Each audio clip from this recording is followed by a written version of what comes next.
don't reconstruct them, you're going to have a problem. And that's what we're finding with our knee replacement surgeries, that we're not getting it right. We're either in the stiff knee, we're maybe overstuffing the femur, or in the what we're finding the unstable knee, we're maybe not getting our flexion gap right.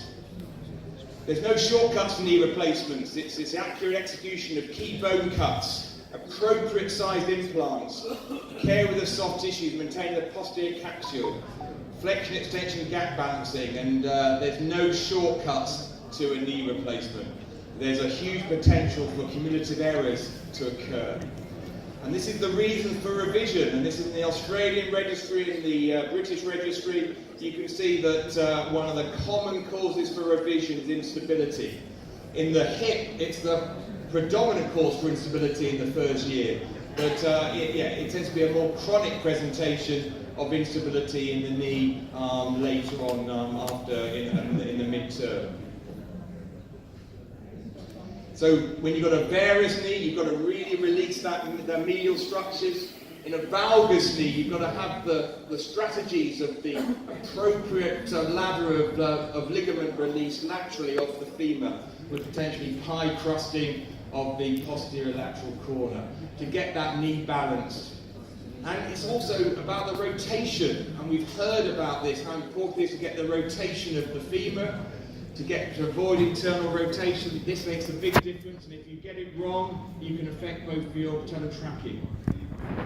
And so you've got to get this coronal balance in flexion when you're doing your trial, to make sure that you're nice and stable all the way through, and also in extension as well. You've got similar levels of stability. Now, the spectrum of instability, it's the third most common mode of failure leading to revision, and the etiology of your instability needs to be understood. Laxity can be assessed objectively, but does not always correlate to the instability symptoms that patients are experiencing. And again, just to emphasize the importance of getting your rotation right, and getting external rotation of the tibia, I think, is really vital to your patellar tracking and avoiding any problem with the patellofemoral joint afterwards. And you can see that often you do need to overlap laterally with your tibial component to make sure you're not internally rotating your implant. And we've heard about the stiff knee, and Kelly Vince has done a lot of work on the stiff knee, showing that actually a lot of the causes of the stiff knee are that internal rotation. Whether it's on the femur, we found in about 24 of the 34 patients, or we found in almost in all of these stiff patients, they had internal rotation of the tibia. And you can see that if you do have internal rotation of the femur, it can affect both your patellar maltracking. But also, if you haven't got that flexion gap, you're going to have this asymmetric flexion gap, which is going to give you some asymmetric instability when you're getting up from a chair, when you're going up and down stairs, for instance, as described by Hoffman and Romero. So femoral malrotation is all linked in to either being a stiff knee or an unstable knee. You've just got to get it right and avoid that internal rotation. So there's a number of classifications of instability described by Kelly Vince: coronal instability, recurvatum, instability in the AP plane and flexion, and also global instability. Parate is described flexion extension, flexion and a recurvatum. But largely it's a flexion instability or an extension instability. I just really want to emphasize, we saw this earlier, the McPherson sort of table about where it's assessing your flexion extension gaps. The various maneuvers you have to do to make sure your joint line is right, but you've got equal flexion extension gaps, as described by this paper by Burton. So have an algorithm of how you're going to work on your knee replacement if you are tight in flexion or extension. For instance, if your flexion's okay but your extension's lax, your options are either to distalize the femur with augments, or to downsize the femur and potentially do a thicker poly. But all the time mindful of where your joint line is going to be, so that you don't get patellar baha and your patella tracks appropriately anteriorly. In extension stability, leading up to sort of the severe Jenny recurvatum, often implant related. You've got polyethylene wear, implant loosening, malposition, wrong size implant.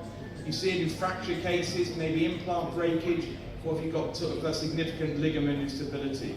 We also see it in some patient-related conditions such as neuromuscular weaknesses and some severe connective tissue disorders. You can have either symmetrical extension instability or asymmetrical. Symmetrical is often due to an excessive bone cut off the distal femur, and to revise this you do need to restore the joint line with augments. Asymmetrical would tend to indicate coronal imbalance, maybe a coronal ligament injury, an attenuated medial collateral ligament for instance. And if you can't stabilise it in extension, you've got to think about increasing your level of constraint. In flexion instability, you've got a bigger flexion gap and extension gap. Here the symptoms are using stairs, getting up from a chair. We often do have pain medially in the pes anserinus. It can be due to an undersized femoral component or, as I said, this malrotation of the femur that you haven't identified previously. And it's commonly associated with coronal imbalance. So you may need to increase your constraint if you can't address the underlying cause and get stability in flexion. And this is where that important test is. Once you've got the tibia set up, this is where you assess it in flexion. If you can't balance it here, move up the level of constraint. There is this concept of mid-flexion instability, which I think is evolving, but I don't think the whole concept of mid-flexion instability is proven yet. It's probably just a spectrum of flexion instability. It tends to be between 30 and 60 degrees, again, getting up from sitting.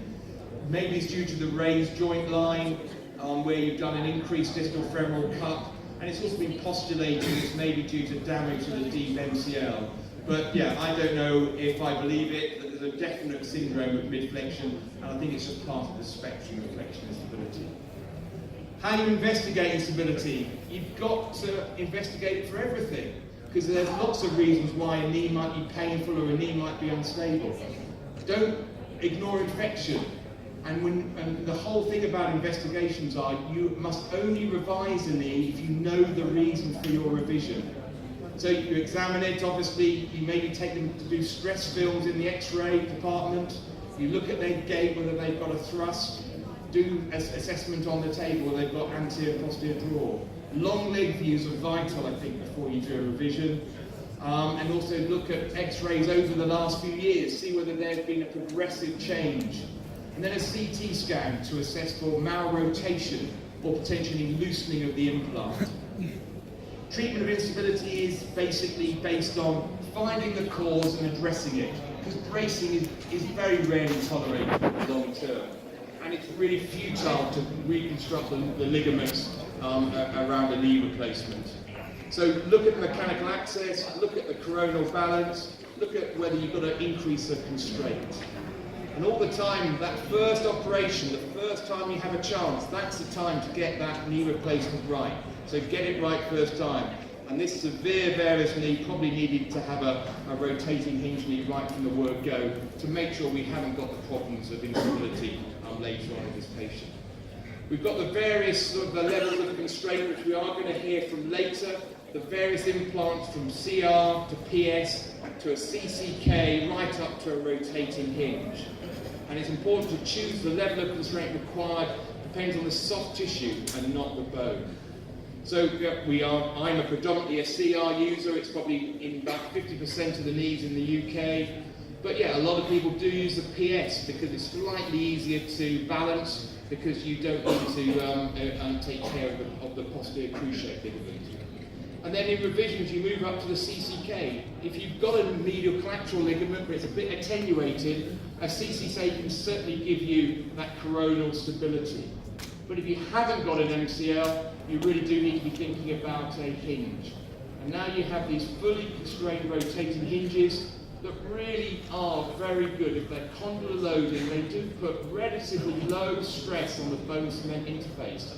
So modern generations of rotating knees, I think, are extremely good now and can give a patient a very immediate range of movement and stability. So these are the indications for a hinge: global ligamental instability, severe flexion-extension mismatch, extensive function, neuropathic joints, severe inflammatory arthritis, for instance. There's a definite indication for going straight to a hinge. So I'm just in conclusion, I'm coming up to my 10 minutes. I just really want to emphasise this whole thing about whatever you use in trying to treat instability, you've got to go back to the basic principles of getting a good gap balance, whatever, even if it's a hinge. So establish the tibial platform, assess the knee inflection with your rotation of your femoral component, your femoral component size. If you can't get stability and flexion, increase your level of constraint. Then put the knee in extension, distalize or cut further if it's a bit too tight or too loose. You still can't get stability, increase your level of constraint. And then I hope we're going to reduce our percentage of patients who are unhappy with their knee replacement. Thank you very much. Thank you.